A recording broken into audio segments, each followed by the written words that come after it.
Libro La creación del patriarcado. Autoría de Gerda Lerner. Capítulo 7. Las diosas. Acabamos de presenciar cómo en las sociedades mesopotámicas la institucionalización del patriarcado creó unas barreras claramente definidas entre mujeres de distinta clase. Si bien la evolución de las nuevas definiciones de género y las costumbres a ellas asociadas tuvieron un desarrollo desigual. El Estado, durante el proceso de implantación de los códigos legales escritos, acrecentó los derechos de propiedad de las mujeres de clase alta, pero al mismo tiempo circunscribió sus derechos sexuales, que acabarían por suprimirlos del todo.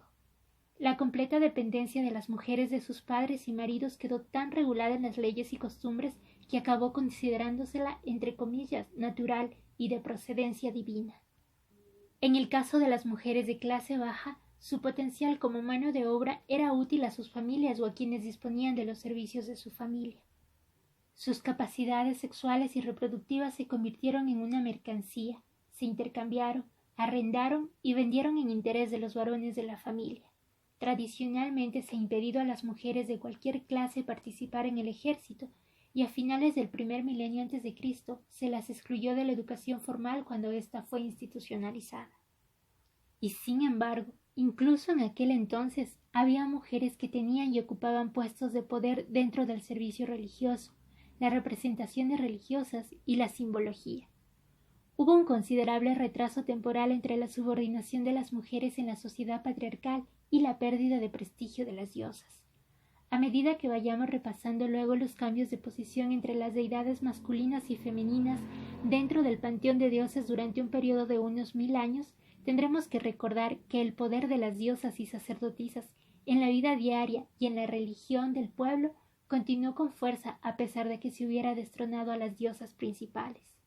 Resulta paradójico que en sociedades en las que se había subordinado en materia de educación económica y legalmente a las mujeres, el poder espiritual y metafísico de las diosas continuara teniendo una fuerza y una presencia activa. Podemos hacernos una idea de cómo era la religión en la práctica a partir de los artefactos arqueológicos y los himnos y oraciones del templo. En las sociedades mesopotámicas se consideraba que alimentar y servir a los dioses era algo fundamental para la supervivencia de la comunidad. Este servicio era desempeñado por los sirvientes y las sirvientas del templo. Para las decisiones de Estado importantes, la guerra y decisiones personales trascendentales se podía consultar a un augur o adivino, que tanto podía ser un hombre como una mujer. En caso de apuro, enfermedad o infortunio personal, la persona afligida solicitaría ayuda al dios familiar y si esto no tuviera efecto, acudiría a cualquiera de los numerosos dioses o diosas que tenían las cualidades apropiadas necesarias para remediar esta aflicción. Si la súplica fuera dirigida a una diosa, la persona enferma necesitaría también la intersección y los buenos servicios de una sacerdotisa de esa diosa. Por supuesto, también había dioses a los cuales se podía recurrir en caso de enfermedad y a los que atendería generalmente un sacerdote. Por ejemplo, en Babilonia, un hombre o una mujer enfermos acudirían al templo de Ishtar con un espíritu de humildad bajo el supuesto de que su enfermedad era consecuencia de una transgresión. El suplicante traería consigo las ofrendas adecuadas, comida, un animal joven para sacrificarlo, aceite y vino. En lo que respecta a la diosa Ishtar, estas ofrendas incluían con bastante frecuencia representaciones de una vulva, el símbolo de su fertilidad, tallada sobre el lapislázuli. La persona afligida se postraría a los pies de la sacerdotisa y recitaría algunos himnos y oraciones apropiados. Una oración típica contenía las siguientes líneas: Misericordiosa Ishtar, que gobiernas el universo, heroica Ishtar, que creas la humanidad, la que camina delante del ganado, la que ama al pastor, impartes justicia a los afligidos, a los que sufren impartes justicia. Sin ti el río no se abrirá, el río que nos trae la vida no será cerrado, sin ti el canal no se abrirá, el canal que beben los parias no será cerrado. Ishtar, Señora compasiva, escúchame y concédeme clemencia. Hombres y mujeres de Mesopotamia, en la desdicha o en la enfermedad, se humillaban ante la figura de una diosa y su sirvienta religiosa. Con palabras que reflejan la actitud de un esclavo frente al amo, oraban y rendían culto al poder de una diosa. Así, Otro de los himnos dedicados a Ishtar se dirige a ella como Señora del campo de batalla que derriba montañas, majestuosa, león entre los dioses que vence a los dioses airados, fuerte entre los gobernadores que conduce a reyes, tú que haces fecunda a las mujeres, poderosa Ishtar, cuán grande es tu fuerza. Colmándola de oraciones, el suplicante proseguía. Allí donde fijas tu mirada resucitan los muertos, se levantan los enfermos. Los perdidos mirando tu rostro encuentran la dirección correcta. Apelo a ti, miserable y turbado, torturado por el dolor, tu sirviente. Sé misericordiosa y oye mi oración. Te espero, mi señora, mi alma se dirige a ti. Te imploro, líbrame de esta situación, absuélveme de mi culpa, de mi debilidad, de mi pecado, olvida mis delitos, acepta mis súplicas. Debemos advertir que los suplicantes consideraban omnipotente a la diosa, con el símbolo de la vulva de la diosa, tallada en una piedra preciosa y ofrecida con la oración, celebraban el aspecto sagrado de la sexualidad femenina y el misterioso poder de dar vida que incluía el poder de curar. Y en las oraciones que apelan a la misericordia de la diosa, le ruegan como señora de los campos de batalla más poderosa que los reyes, más poderosa que otros dioses. Sus plegarias a los dioses ensalzan a sí mismos las virtudes del dios y enumeran sus poderes con superlativos. Creo que los hombres y mujeres que elevaban estas plegarias cuando estaban en apuros debían pensar, igual que lo creían de los hombres, que las mujeres eran capaces de obrar poderes metafísicos y de actuar como posibles mediadoras entre los dioses y los seres humanos. Es una imagen mental bastante distinta, por ejemplo, a la de los cristianos que en época más tardía suplicarían a la Virgen María que intercediera ante Dios en su nombre. El poder de la Virgen María radica en su capacidad de apelar a la misericordia divina, proviene de ser madre y del milagro de su concepción inmaculada. No tiene poder por sí misma, y las fuentes de las que proviene su poder para interceder la separan irremisiblemente de las demás mujeres. La diosa Ishtar y otras dioses como ella tenían poder por derecho propio. Era el tipo de poder que tenían los hombres derivados de las proezas militares y de la capacidad para imponer sus deseos sobre los dioses o para influirles. Y aun así, Ishtar era una mujer con una sexualidad igual a la de las mujeres corrientes. Una no puede evitar mostrarse sorprendida ante la contradicción entre el poder de la diosa y las crecientes restricciones sociales sobre las vidas de la mayoría de las mujeres de la antigua Mesopotamia. A diferencia de los cambios en el estatus social y económico de las mujeres, que solo han recibido una atención puntual aislada en los estudios sobre la antigua Mesopotamia, la transición del politeísmo al monoteísmo y el vuelco de inflexión concomitante de poderosas diosas a un único dios masculino han sido objeto de una vasta literatura. El tema ha sido abordado desde la óptica de la teología, la arqueología, la antropología y la literatura. Los artefactos históricos y artísticos han sido interpretados con las herramientas de sus respectivas disciplinas. Los estudios lingüísticos y filosóficos han acrecentado el gran número de interpretaciones. De la mano de Freud, Jung y Erich Fromm, la psiquiatría y la psicología se han sumado como herramientas analíticas, dirigiendo nuestra atención a los mitos, símbolos y arquetipos. Y recientemente varias autoras feministas de disciplinas diversas han tratado el periodo y el tema desde otra óptica, crítica ante los presupuestos patriarcales. La abundancia y diversidad de fuentes e interpretaciones hace que resulte imposible discutirlas y criticarlas todas ellas en este libro. Por consiguiente, voy a centrarme, como he estado haciendo durante todo el tiempo, en unas cuantas cuestiones analíticas y trataré con más detalle unos pocos ejemplos que, en mi opinión, ilustran pautas muy mayores. Metodológicamente, la cuestión más problemática es la relación que hay entre los cambios en la sociedad y los cambios en las creencias religiosas y los mitos. El arqueólogo, el historiador del arte y el historiador pueden testimoniar, documentar y observar tales cambios, pero no pueden explicar sus causas ni su significado con ningún tipo de certeza. Sistemas interpretativos diferentes ofrecen respuestas variadas, ninguna de las cuales resulta totalmente satisfactoria. En el presente caso me parece que lo más importante es registrar e investigar las evidencias históricas y ofrecer una explicación coherente, aunque admito que es un tanto especulativa, como lo son todas las demás explicaciones, incluida sobre todo la tradición patriarcal. Presupongo que la religión mesopotámica respondía a y reflejaba las condiciones sociales dentro de las diferentes sociedades. No se pueden crear construcciones mentales de la nada, siempre reflejan acontecimientos y conceptos de los seres humanos históricos en la sociedad.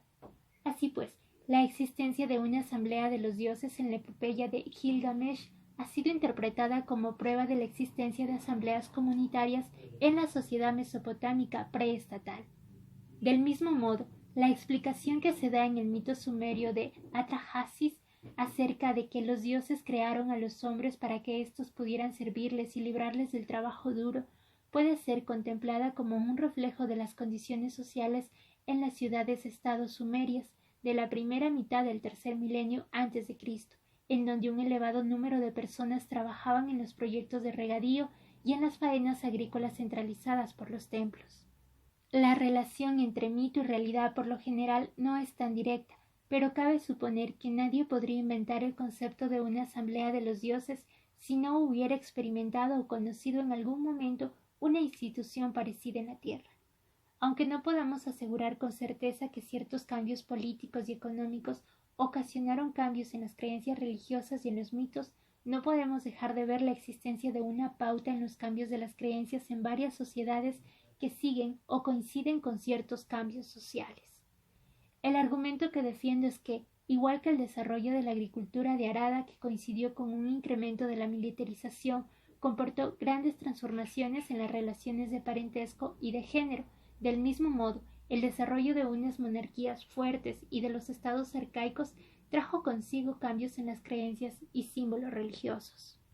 La pauta observada es, en primer lugar, la degradación de la figura de la diosa madre y el ascenso y ulterior predominio de su consorte hijo. Luego, éste funde su imagen de dios de la tormenta con la del dios creador que lidera el panteón de dioses y diosas. Dondequiera que se producen estos cambios, el poder de la creación y la fertilidad es transferido de la diosa al dios. La antropóloga Peggy Reeves Sandey ofrece algunas sugerencias metodológicas muy interesantes para interpretar tales transformaciones. Sandey argumenta que el simbolismo del género dentro de las narraciones acerca de la creación es una guía muy útil para el papel según el sexo y la identidad sexual en una sociedad dada.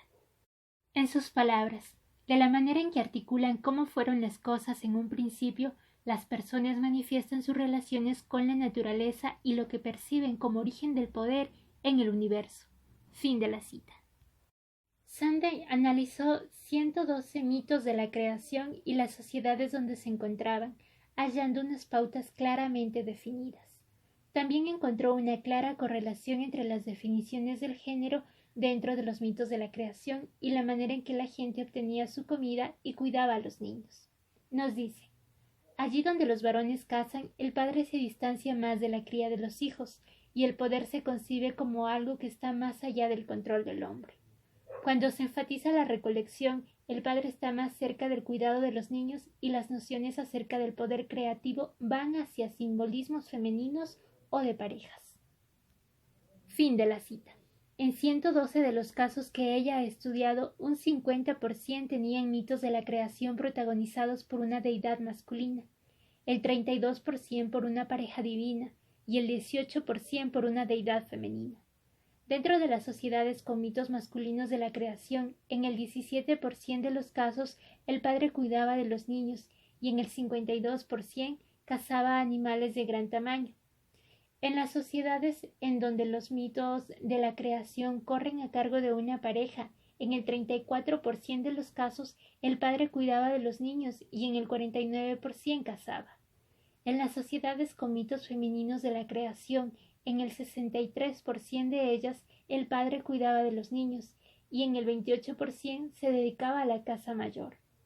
Si aplicamos a un tiempo anterior las generalizaciones de Sandey derivadas del estudio de los pueblos primitivos actuales, esperaríamos encontrarnos con que los principales cambios económicos y sociales ocurrían antes o hacia la época en que hallamos pruebas del cambio en mitos sobre la creación en las sociedades del antiguo Próximo Oriente.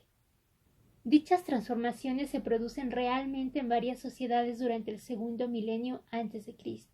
Voy a intentar repasar estos desarrollos y luego a analizar sus significados centrándome en las principales metáforas explicativas y símbolos.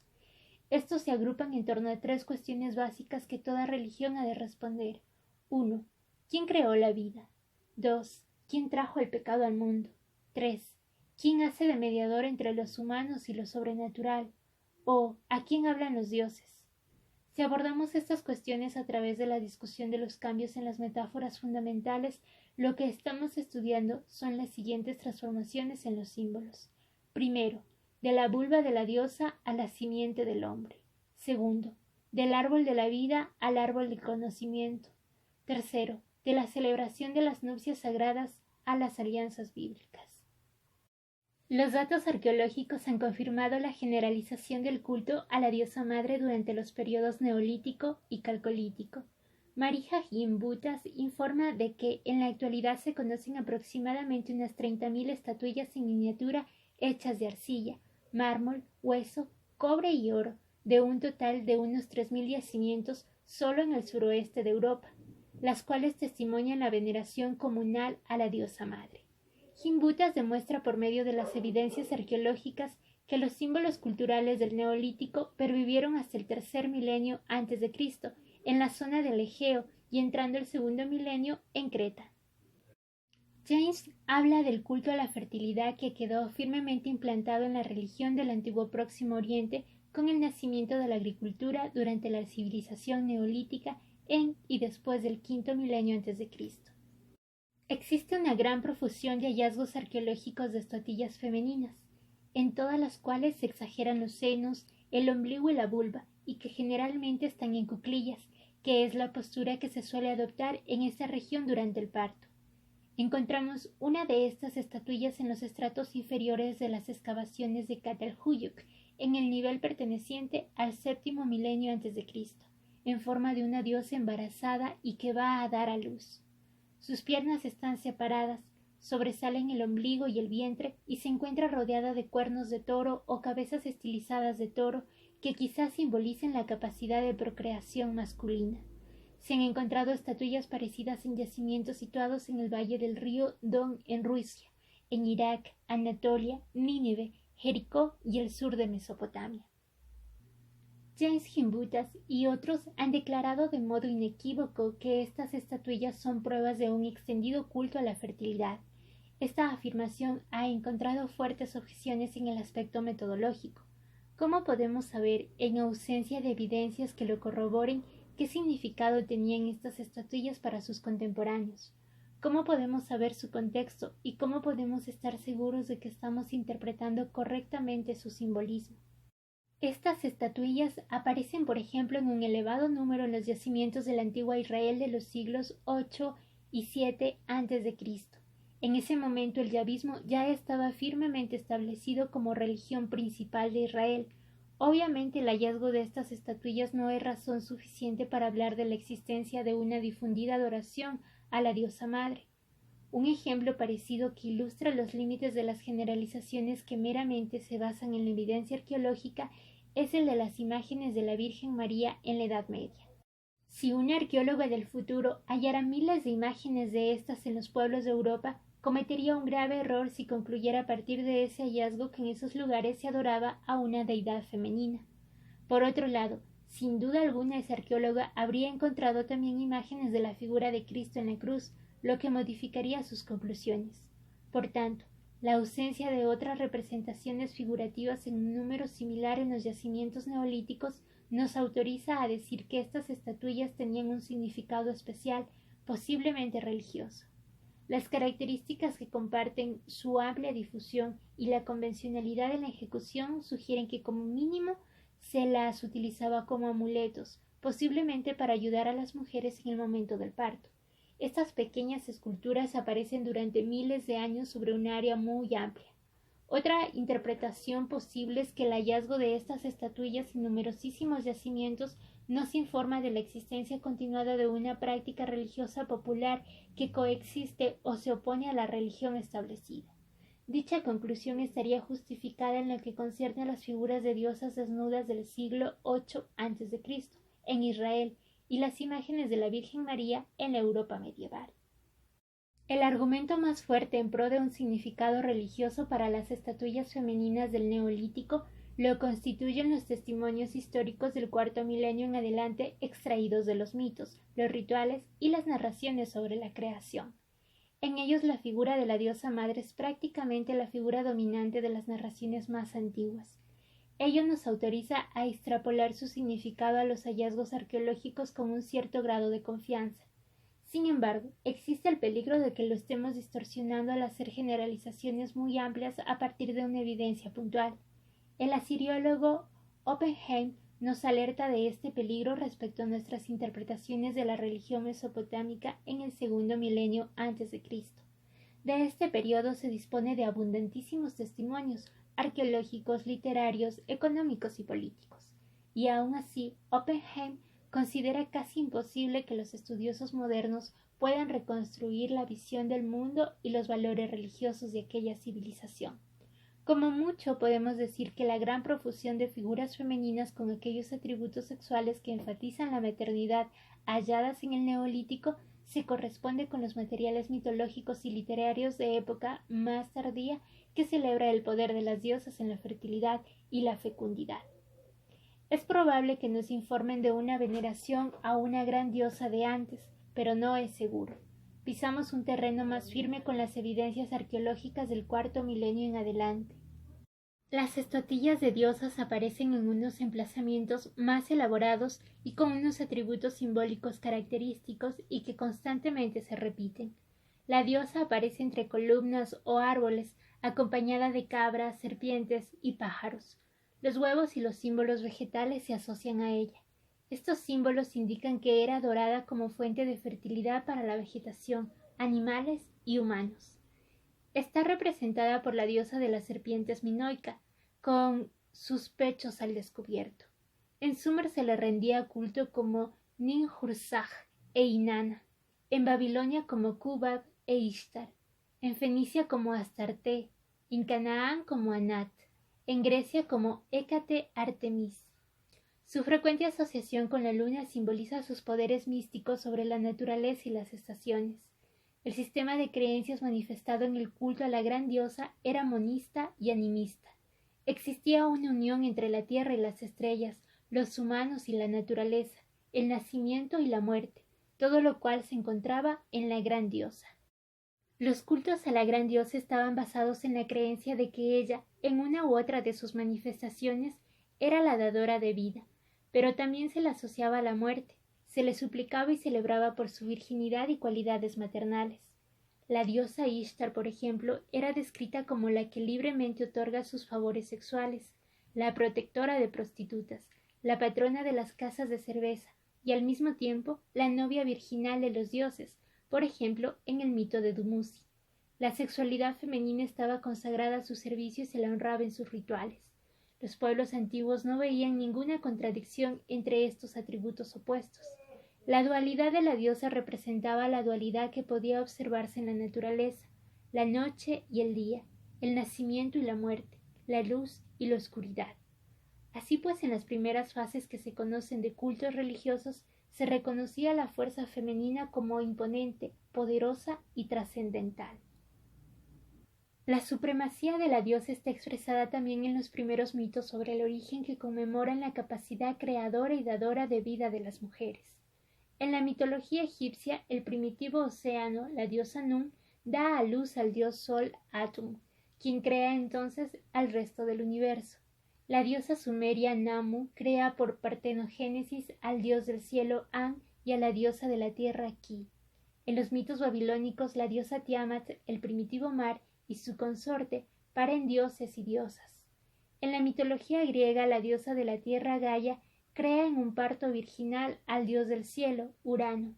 La creación de los humanos se le atribuye a ella. En la versión asiria de un antiguo mito sumerio, la sabia Mami, conocida también como Nintu, la engendradora, la que crea a la humanidad, moldea con arcilla a los humanos, pero es el dios Ea quien abrió el ombligo de las figuras, completando de esta manera el proceso de dar vida. En otra versión de la misma historia, Mami, urgida por Ea, termina por sí misma el proceso creativo.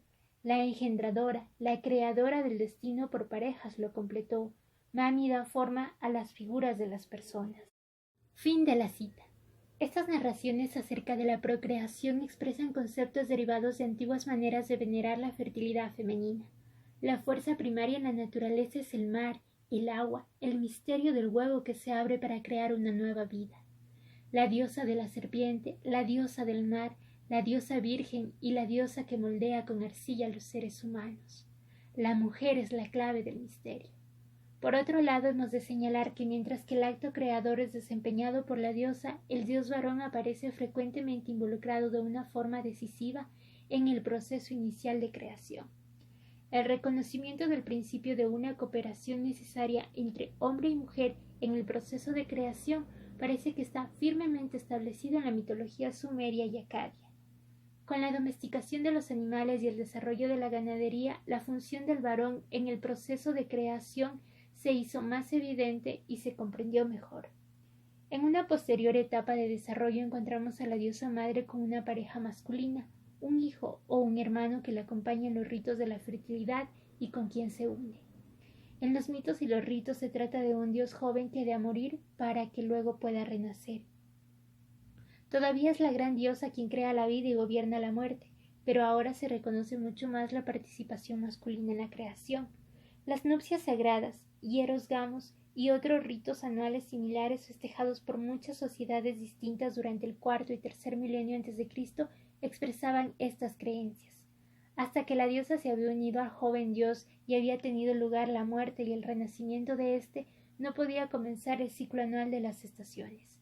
La sexualidad de la diosa es sagrada y otorga las bendiciones de la fertilidad a la tierra y a las personas que por cumplir los ritos le agradan. El rito de las nupcias sagradas cobró varias formas y era practicado en toda Mesopotamia, Siria, Canaán y en el Egeo. Entre sus muchos significados complejos está el de que ello transformaba todo el poder fértil de la diosa madre en la fertilidad más doméstica de la diosa de los cultivos. En estos mitos del tercer y segundo milenios antes de Cristo hay pruebas también de que se introduce un nuevo concepto del origen en el pensamiento religioso. Nada existe hasta que no tiene un nombre. El nombre implica que existe. Los dioses cobran existencia cuando se les da un nombre, igual que los humanos. La epopeya de la creación babilónica, Enuma Elish, empieza del siguiente modo. Abajo la tierra todavía no tenía un nombre. Nada, excepto Apsu, el creador, y Mumu Tiamat, la engendradora de todos, como un solo cuerpo mezclaron sus aguas. Cuando todavía no había sido creado ninguno de los dioses no tenían nombre y sus destinos eran inciertos. Entonces fue cuando crearon a los dioses dentro de sí. Fin de la cita. Aquí el principio de fertilidad antiguamente en poder de la diosa madre tiene que mezclarse con el creador masculino antes de que pueda comenzar el ciclo de nacimientos. Pero antes de que tenga lugar la creación debe existir un concepto, algo dentro de sí, a lo que luego se dará un nombre o se llamará a la vida. Asimismo, en la epopeya de Gilgamesh, los otros dioses hacen un llamamiento a la diosa Aruru y la encargan que fabrique un hombre, el doble de Gilgamesh. Dice, crea ahora su doble. Cuando Aruru les oyó, concibió en su mente un doble de Anu. Aruru lavóse las manos, cogió arcilla y la arrojó sobre la estepa. Sobre la estepa creó al valeroso Enkidu. Fin de la cita. En otro mito acadio, el dios Enlil dibuja el contorno de un dragón sobre el cielo y éste cobra vida. Como hace observar el asiriólogo George Continuo, decía, el dios creador define mentalmente la naturaleza que va a tener su creación, cuando en su imaginación ya tiene la forma definitiva y le ha dado un nombre. El dios dibuja su figura con lo cual adquiere plena vida. Fin de la cita. Dar un nombre tiene un profundo significado dentro del sistema de creencias de la antigua Mesopotamia. El nombre revela la esencia de su portador, también lleva consigo un poder mágico. El concepto ha perdurado durante milenios en mitos y cuentos de hadas. La persona que pueda adivinar el nombre de otra adquiere un poder sobre ella, como sucede en el cuento alemán de Rumpelstiltskin. Una persona a quien se le acaba de dar un poder recibe un nombre. De este modo, el dios Marduk recibe en el mito babilónico de la creación 50 apelativos en símbolo de su poder. Más adelante hablaremos de cómo se utiliza este poder de los nombres y de darlos en el libro del Génesis. Lo que es importante observar aquí es que en algún momento en la historia cambió el concepto de creación de ser meramente la representación de la fuerza mística de la fertilidad femenina a ser un acto consciente de creación en el que a menudo están involucradas deidades de uno y otro sexo. Este elemento consciente expresado en la idea, el concepto, el nombre de lo que se va a crear, puede que refleje un cambio en la conciencia humana ocasionado por transformaciones importantes dentro de la sociedad. El momento en que aparece por primera vez estos conceptos es cuando se inventó la escritura y con ella la historia. Guardar registros y la elaboración de sistemas simbólicos demuestran un poder de abstracción. El nombre que queda escrito entra en la historia y se inmortaliza. A las personas de aquellos tiempos les debió de parecer algo mágico. La escritura, guardar registros, el pensamiento matemático y la elaboración de numerosos sistemas simbólicos alteraron la manera en que las personas percibían su relación con el tiempo y el espacio. No nos ha de sorprender encontrarnos con que los mitos religiosos reflejen estos cambios de conciencia. Desde la perspectiva de este estudio, centrado en el desarrollo y la institucionalización de los símbolos del género patriarcales, hemos de darnos cuenta de que la simbolización de la capacidad de crear, como en el concepto de dar un nombre, simplifica el alejamiento de la diosa madre como principio de poder creador único. Alejarse de los hechos observables de la fertilidad femenina y conceptualizar un poder creativo simbólico que pueda expresarse en el nombre, el concepto, es, por así decirlo, un nivel superior de pensamiento. No hay mucha distancia entre ello y el concepto del espíritu creador del universo, y sin embargo, ese paso adelante en la capacidad de abstraer y de crear símbolos que puedan representar conceptos abstractos es una precondición esencial en el camino hacia el monoteísmo. Hasta que las personas no pudieron imaginarse un poder abstracto, invisible e insondable, personificado por ese espíritu creador, no pudieron reducir sus incontables antropomorfizados y conflictivos dioses y diosas a un único dios. La etapa de transición está expresada en aquellos mitos de la creación que describen el espíritu creador como el dios del aire, el dios de los vientos, el dios del trueno que crea cuando insufla su aliento vital a los seres que han fabricado de forma mecánica. Me parece bastante probable que los cambios históricos de la sociedad que dieron importancia a la monarquía y al poder militar indujeran a los hombres a crear un símbolo divino masculino que encarnase el principio que acababan de conocer de poder creador simbólico. Como vamos a ver, este proceso se prolonga durante un periodo de más de 1000 años y culmina en el libro del Génesis. El hecho de que en las creencias egipcias el principio engendrador estuviera personificado por el dios Osiris desde el tercer milenio a.C. secunda la tesis de que las condiciones religiosas reflejaban las condiciones sociales. En este caso, el pronto establecimiento de una poderosa monarquía en la que los faraones gobernaban en concepto de dios viviente quedó reflejado en el poder y el predominio de los dioses masculinos en los mitos de la creación.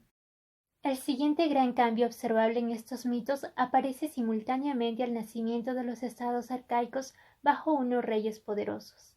A comienzos del tercer milenio a.C., la figura de la diosa madre es depuesta de su liderato del panteón divino. Cede paso a un dios masculino, por norma al dios del viento y el aire, o al dios del trueno, quien con el paso del tiempo se asemejará cada vez más a uno de los nuevos reyes terrenales. Durante este proceso de transformación, las antiguas diosas de la tierra aparecerán ahora en el lugar de las hijas y esposas de los dioses de la vegetación. Danquina, la señora de la tierra mesopotámica, se convierte en consorte de Ea o Enki, el dios de las aguas. Cambios parecidos se producen en las diosas madres, Ninli, Nintu, Ninhursag, Ururu. La descripción sumeria más antigua del panteón de dioses representa al dios del cielo An y a la diosa de la tierra Ki, presidiendo al unísono a los otros dioses. De su unión nacerá el dios del aire, Enlil. Su principal centro de veneración es Nippur, una ciudad-estado en constante conflicto con Eridu, cuya deidad es Enki. En 2400 años antes de Cristo, los principales dioses aparecen enumerados en el siguiente orden: An, cielo; Enlil, aire; Ninhursag, la reina de la montaña; y Enki, señor de la tierra. Puede que Ninhursag represente a la diosa de la tierra, Ki, relegada ahora a un puesto inferior. En textos todavía más tardíos de 2000 años antes de Cristo, ella aparece mencionada en último lugar después de Enki. El sumeriólogo Samuel Noah Kramer explica este cambio dentro de la teogonía como consecuencia del creciente ascenso de los sacerdotes, asociados a unos templos concretos y a unas ciudades con unos gobernantes particulares. Estos sacerdotes codifican los antiguos mitos con fines políticos. Kramer repara en la ausencia de la lista de Namu, la diosa madre, antiguamente aclamada como creadora del universo y madre de los dioses. Él cree que se transfirieron sus poderes a su hijo Enki, en un claro intento por disculpar este acto de piratería sacerdotal. La relación entre cambios sociales y cambios en las teogonías se hace aún más explícita más tarde. En el Enuma Elish del que hemos hablado antes, escrito en 1100 a.C., unos primitivos dioses rebeldes que desean crear el orden hacen frente al caos, representado por la diosa dadora de vida, Tiamat. Sobreviene una batalla terrible en la que los dioses rebeldes son liderados por un joven dios que acaba destruyendo físicamente a Tiamat, con el cadáver de la cual creará la tierra y el cielo. Los dioses matan también al marido de Tiamat y con su sangre mezclada con la tierra crean a la humanidad. Es muy significativo que el joven dios que en el relato épico asesina a Tiamat sea Marduk, el dios venerado en la ciudad de Babilonia. Marduk aparece por primera vez en Babilonia en tiempos de Hammurabi, quien convirtió su ciudad-estado en la primera de la región mesopotámica. En el Enuma Elish, escrito unos 600 años después, parte del antiguo material mítico queda transformado en un vasto sistema teológico. El joven dios Marduk asciende ahora al poder supremo entre los dioses. En un proceso similar durante el periodo de su dominio político, los asirios contaron su mito de la creación poniendo al dios nacional Ashur en el centro de su historia. Como observa un especialista que nos dice lo siguiente. El ascenso de los dioses nacionales, Marduk y Ashur, al principal puesto de poder en el mundo de los dioses, refleja la consiguiente cristalización de Mesopotamia en dos estados rivales, cada uno bajo la dirección de un monarca absoluto. El poder y la toma de decisiones estaban ahora centralizadas en Marduk y en Ashur, mientras que los restantes dioses actuaban como sus agentes o mediadores. Fin de la cita. En la mitología cananea, Baal, el joven dios de la tormenta, pasa a encabezar el panteón, cuando a raíz de un conflicto con su adversario Mot, el dios de la muerte, desciende al punto subterráneo, desaparece toda la vegetación de la faz de la tierra. Anat, la hermana y consorte de Baal, le busca por doquier. Cuando encuentra su cadáver lo entierra y se enzarza en una cruenta batalla con Mot, al que mata. Anat corta en pedazos el cuerpo de Mot, lo tritura, lo avienta en un tamiz, lo muele en un molino y lo esparce por los campos. El trato simbólico que recibe Mot como si se tratase de cereal sirve para devolver la fertilidad a la tierra. Cuando Baal regresa de entre los muertos para librar otras batallas y la victoria definitiva sobre Mot, Anat, quien en el mito mostraba todas las primitivas cualidades de la diosa madre, la ferocidad en el campo de batalla, la fuerza y el poder de dar fertilidad, queda a la sombra de él, que se ha convertido en el Dios supremo y en el dador de vida. Ya hemos hablado antes de cómo los monarcas toman las riendas del templo dedicado a la divinidad suprema. De esta manera, en Lagash, a principios de la monarquía, Lugalanda se nombró a sí mismo administrador principal del templo del dios Ninjirsu, y a su esposa Barannama-Tarra, administradora del templo de la diosa Bau. En un periodo posterior, durante el reinado de Hammurabi, cuando la monarquía ya está firmemente consolidada y cubre un vasto reino, el rey encarna parte de los atributos divinos. Es como si hubiera un flujo continuado de poder, santidad y energía entre el dios y el rey. No es sorprendente que durante el proceso la diosa madre no solo pierda su supremacía, sino que generalmente se la amansa y transforma en la esposa del dios supremo, y sin embargo al mismo tiempo, de algún modo misterioso, ella se aparta y adquiere un nuevo protagonismo y una nueva identidad bajo formas diversas, que continuarán teniendo fuerza en la religión popular. Hablaremos de este proceso más adelante. El cambio en la posición de la diosa madre, su arrinconamiento, se produce en numerosas culturas y en épocas distintas, pero generalmente va asociada a los mismos procesos históricos. En Elam, la diosa madre reina en la cumbre durante el tercer milenio a.C., pero pasa a ocupar un segundo puesto en importancia después de su consorte Humban en fecha posterior. El mismo proceso ocurrió en diferentes épocas en Anatolia, Creta y Grecia. En Egipto, donde desde antiguo predomina la figura de un dios masculino, podemos encontrar algunos indicios de un predominio muy anterior de la diosa. Isis, la mujer del trono, encarnaba el poder misterioso de la monarquía, como James ha constatado, que nos dice lo siguiente. En cuanto a tal fue la fuente de vitalidad antes de convertirse en el prototipo de madre, fuente de vida y esposa leal. Fin de la cita. Un examen a fondo de la sociedad hitita y de su desarrollo nos proporciona un buen ejemplo de la transición de la monarquía y la sucesión real matrilineales a la monarquía y la sucesión patrilineales, y la manera en que ello se refleja en la religión. La sociedad hitita floreció entre 1700 y 1190 años antes de Cristo en la antigua Anatolia. Combinaba elementos procedentes de la cultura hatti, más antigua, con los de un pueblo indoeuropeo que asoló la región probablemente a finales del tercer milenio antes de Cristo. El antiguo gobierno de Hatti estaba basado en un sistema en el que el derecho de sucesión recaía en la Tawanana, la hermana del príncipe. La casa real de Hatti practicaba el matrimonio entre hermano y hermana, algo similar a la relación de parentesco en las familias reales de Egipto. Un gobernante se casaba con su hermana, quien en concepto de Tawanana era una sacerdotisa con considerable poder económico y político, como el derecho a recaudar impuestos de las ciudades. Su hijo varón heredaba el derecho de sucesión no porque su padre fuera el rey, sino porque el derecho de sucesión residía en la Tawanana.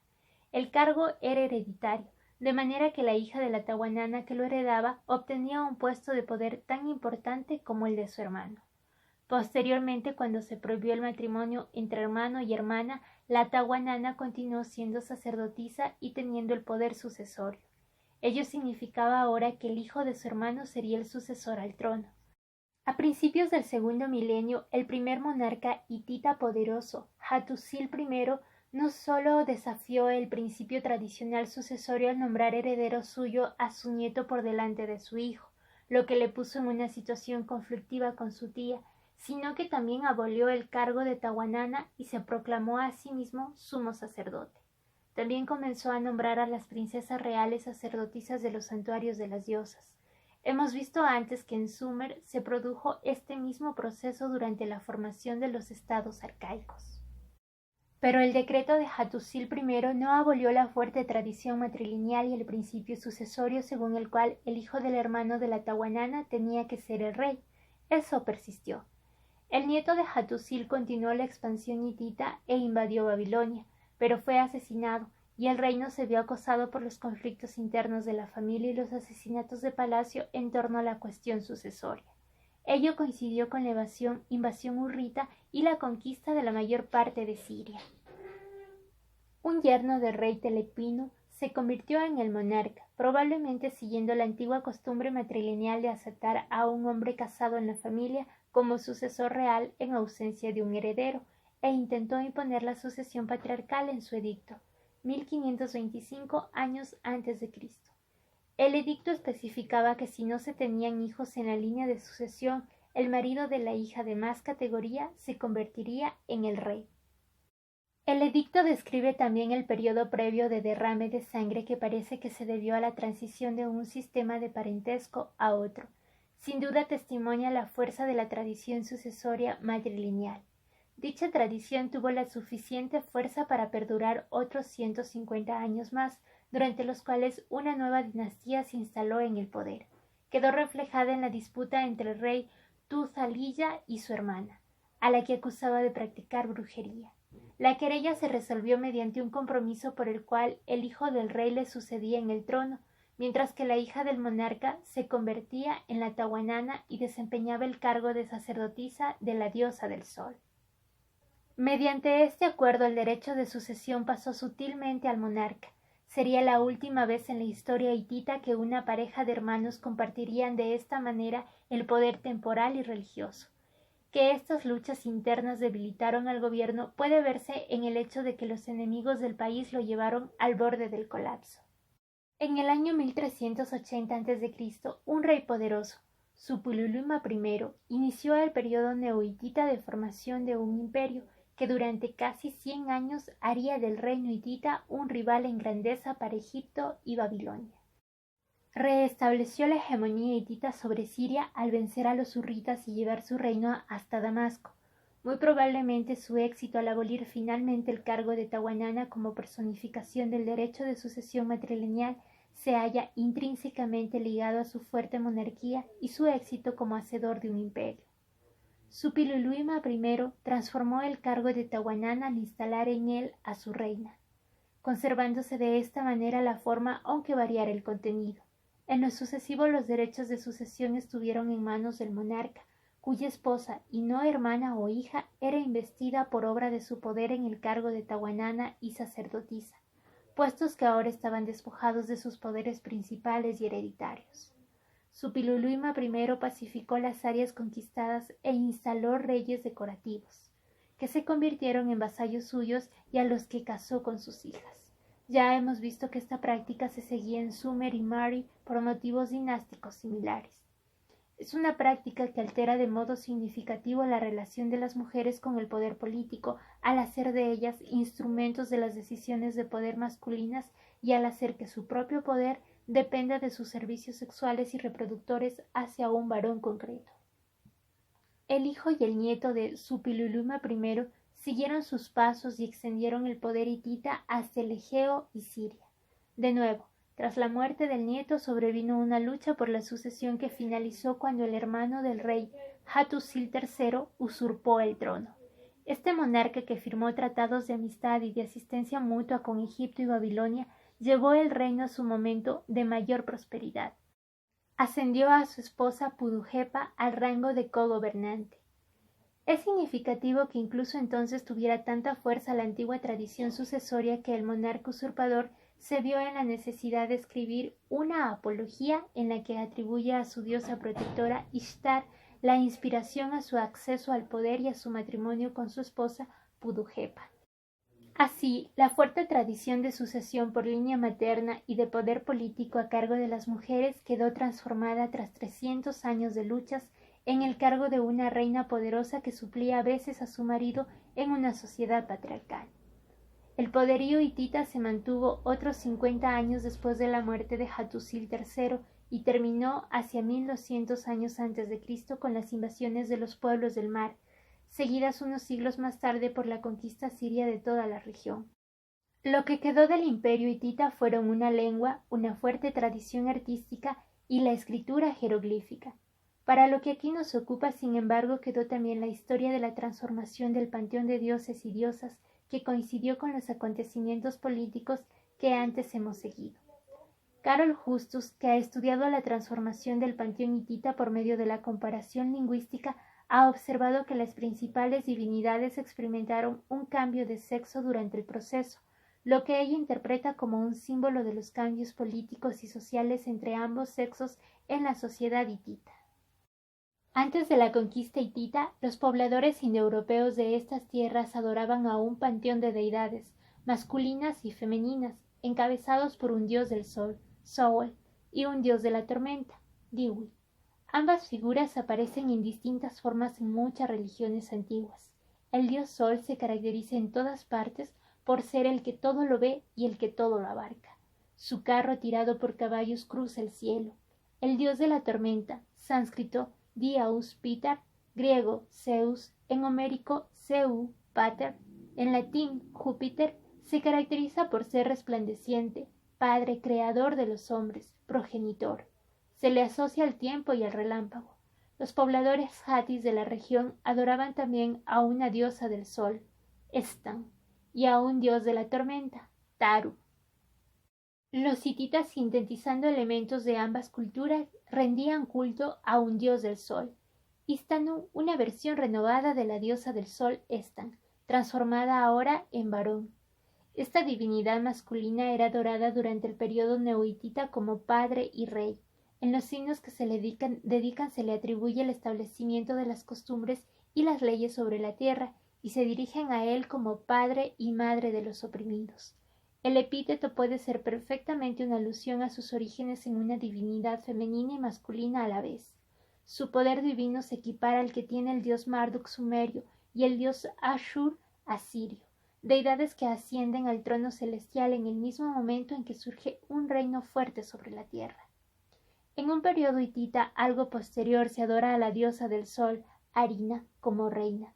Recuerda a la antigua diosa Estan que iba asociada al mundo subterráneo, aunque ahora los símbolos de su culto la asocian al sol. Significativamente la reina Pudujepa, cogobernante con su esposo en una época en que el mando patriarcal estaba ya firmemente establecido, se dirigía a la diosa como reina del cielo y de la tierra.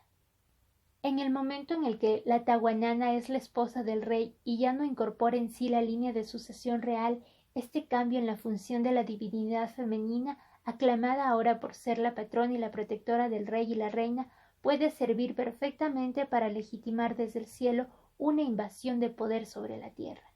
No nos sorprenderá saber que en un periodo todavía más tardío la diosa del sol, Arina, se ha convertido en Hepat, la consorte del dios sol, quien entre tanto se ha visto destronado por el dios de la tormenta, Teshup. Esta evolución se asemeja a la pauta que hemos constatado en otros lugares, en la que el dios de la tormenta reemplaza al dios del sol. Carol Justus define el significado de estos cambios tal y como sigue. Hasta que el rey hitita no asumió la autoridad religiosa de la Tahuana, así como el derecho a que su propio hijo le sucediera, no controlaba realmente el territorio de Hatti. Los intentos por irse adueñando de las esferas de autoridad femenina fueron progresivos. Los cambios en el panteón divino desde la diosa del sol Estan, la reina, al dios del sol, Istanu, el rey, al nuevo rey del cielo, el dios de la tormenta, reflejan la absorción gradual de los derechos femeninos por parte de la estructura patriarcal. Fin de la cita. Lo que sabemos de las prácticas religiosas en el antiguo Próximo Oriente nos ha llegado a través de los documentos literarios y religiosos conservados en tablillas de arcilla. La abrumadora mayoría de ellas son el producto de escribas sacerdotales ligados a diversos templos y palacios. Incluso si pasamos por alto las distorsiones y alteraciones lógicas en los textos hechas en interés de una divinidad o de un personaje real determinados, hemos de entender que lo que aquí estamos analizando son aquellos mitos y textos transmitidos y aprobados por una élite de la sociedad. Es posible que las versiones escritas de los mitos y teogonías hayan gozado del favor popular, pero no podemos estar seguros de ello.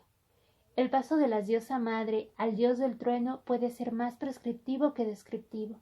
Es posible que nos informe más de lo que la clase alta de sirvientes reales, burócratas y guerreros querían que creyera la población que de lo que realmente creía ésta. Durante los mismos siglos en que hemos ido siguiendo los cambios hacia figuras divinas patriarcales, floreció y se difundió todavía más el culto a ciertas diosas. Puede que la gran diosa hubiera quedado arrinconada en el panteón divino, pero se la siguió venerando en sus múltiples manifestaciones. Todos los asiriólogos atestiguan su enorme popularidad y la persistencia de su culto bajo diversos disfraces en todas las grandes ciudades del Próximo Oriente durante casi 2000 años. La antigua diosa madre absorbió los rasgos y las características de diosas parecidas en otras regiones, cuando, a raíz de las conquistas y las ocupaciones de territorios, se difundieron los cultos a aquellas. La diosa egipcia Isis es una muestra de la difusión y el aspecto sintetizador del culto a la diosa madre. Mientras fue la mujer del trono durante el periodo más antiguo, personificaba la realeza sagrada y el misterio de la sabiduría. Más tarde se convirtió en el prototipo de madre y esposa leal. Enseñó a su hermano esposo Osiris los secretos de la agricultura y devolvió la vida a su cuerpo desmembrado. Durante el periodo helenístico se la veneró como Magna Mater en la parte occidental de Asia y en el mundo grecorromano. En otras ocasiones la misma gran diosa se transformó. En el periodo más antiguo sus atributos lo abarcaban todo, su sexualidad vinculada al nacimiento, la muerte y la resurrección, poderes sobre el bien y el mal, sobre la vida y la muerte, aspectos de madre, guerrera, protectora e intercesora ante la divinidad masculina dominante. En periodos posteriores se dividieron estas diferentes cualidades y se encarnaron en distintas diosas. Su apariencia guerrera disminuyó, probablemente relegada al dios varón, y se subrayaron cada vez más sus cualidades como sanadora. Parece reflejar un cambio en el concepto de los géneros en las sociedades en donde se la veneraba. Se hacía hincapié en su vertiente erótica en la diosa griega Afrodita y en la romana Venus. Sus cualidades como sanadora y protectora de las mujeres en el momento del parto quedaron personificadas en la diosa Milita en Asiria y en Artemisa, Eleitia y Hera en Grecia. El culto a Aserá en Canaán, que coexistió durante siglos con el culto a Yahvé y al que frecuentemente se condena en el Antiguo Testamento, pudo deberse a la asociación de la diosa con la protección durante el parto. Discutir sus muchas propiedades y las formas en que era venerada requeriría un capítulo aparte. Las estatuas con su figura y sus símbolos aparecen por doquier y testimonian su popularidad. Muchas de ellas se encontraron no solo en templos, sino también dentro de las casas, lo que indica que su culto tenía gran importancia en la religión popular. Tenemos motivos para creer que la extraordinaria persistencia de los cultos a la fertilidad y las diosas es una expresión de la resistencia femenina al predominio de las figuras divinas masculinas. Todavía no hay indicios claros que secunden esta conjetura, pero resulta difícil explicar de otro modo la persistencia de estos cultos femeninos. Durante el segundo milenio a.C., hombres y mujeres mantenían la misma relación con las misteriosas y poderosas fuerzas representadas por los dioses y las diosas. Todavía no se utilizaban las diferencias de género para explicar el origen del mal y el problema de la mortalidad. La causa del dolor y el sufrimiento humanos eran la depravación de hombres y mujeres y el olvido de sus obligaciones para con los dioses. Y el reino de la muerte, en las creencias mesopotámicas, podía ser gobernado tanto por un ser sobrenatural femenino como no. A las grandes cuestiones filosóficas de quién crea la vida humana y quién habla con Dios, todavía se podía responder los seres humanos, hombres y mujeres. No importa cuán degradado y comercializado estuviera el poder sexual de las mujeres en la vida real, no se podía desterrar su igualdad esencial del pensamiento y los sentimientos mientras vivieran las diosas y se creyera que ellas gobernaban las vidas humanas. Las mujeres se reflejaban en las diosas del mismo modo que los hombres en las divinidades masculinas. Había una igualdad perceptible y básica de los seres humanos ante los dioses que debía irradiar a la vida diaria. El poder y el misterio que rodeaban a la sacerdotisa eran tan grandes como los del sacerdote, mientras las mujeres todavía hacían intermediarias entre los humanos y lo sobrenatural, aunque representaran funciones o papeles diferentes a los de los hombres en la sociedad. Su igualdad básica, en tanto que seres humanos, permanecía intocable.